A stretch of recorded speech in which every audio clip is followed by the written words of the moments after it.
Hello, welcome to Bellin Logistics.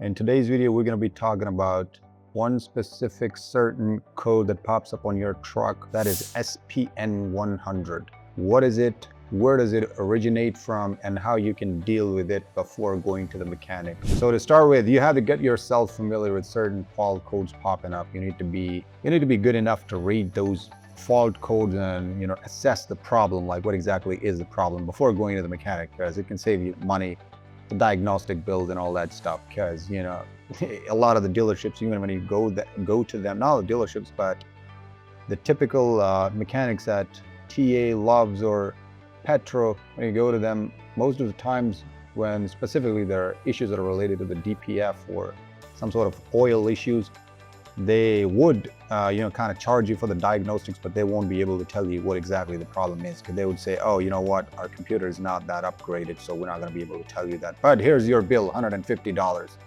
God damn it. So yeah, just make yourself comfortable with some of the codes popping up and read them, and kind of then decide where you want to go to take them. The number one reason that should come to your mind must be the low oil level, meaning you have lower oil in the truck than what you should have. Now, simply just go to your truck and see if there's, check the level of the oil basically. If it's low, just fill it up and then see if the code goes away. If it still doesn't go away, the second problem could be oil pressure sensor. Now, it's going to be a little complicated for you to check the oil pressure sensor, but yeah, it could be one of the potential problems for that code to pop up on your ELD. Third part is going to be oil pan leak. Check underneath the truck, open the hood of the truck, see and notice if there is any sort of leaks underneath the truck or inside the truck.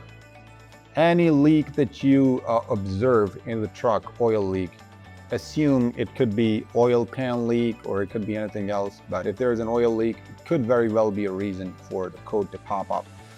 But yeah, don't rely on that alone either. The last thing that should be on your mind, like what is this issue related to, is the internal damage to the engine. Now, this is very rare, completely rare. It is not most of the times the problem, but yeah, it could be.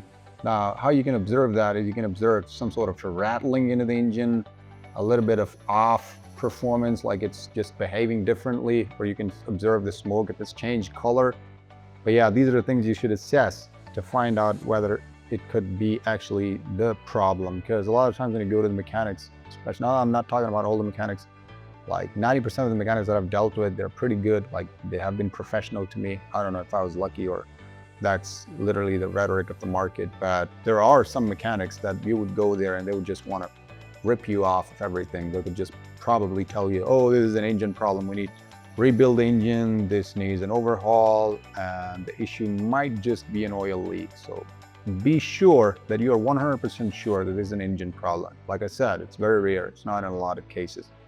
In my experience, what you should do before going to the mechanic, if the truck is still running, like while you're going to the mechanic, assess some of the changes that the truck is making. Probably a weird noise in the engine, if there's any sort of rattling, or if there's, like I said, any sort of oil leak or the smoke color change. So yeah, notice those things before you go to the mechanic. You're gonna have half the idea right on the way, and you will have a little bit of your own assessment, and then talk to the mechanic. If the oil pressure sensor, go ahead and change that. Check the coolant level, check the oil level, and yeah, you should be fine. But yeah, that is not too much of a big deal to worry about, I will tell you that. But that'll be all from this video. I'll see you in the next video. For more videos, you can just subscribe to our channel.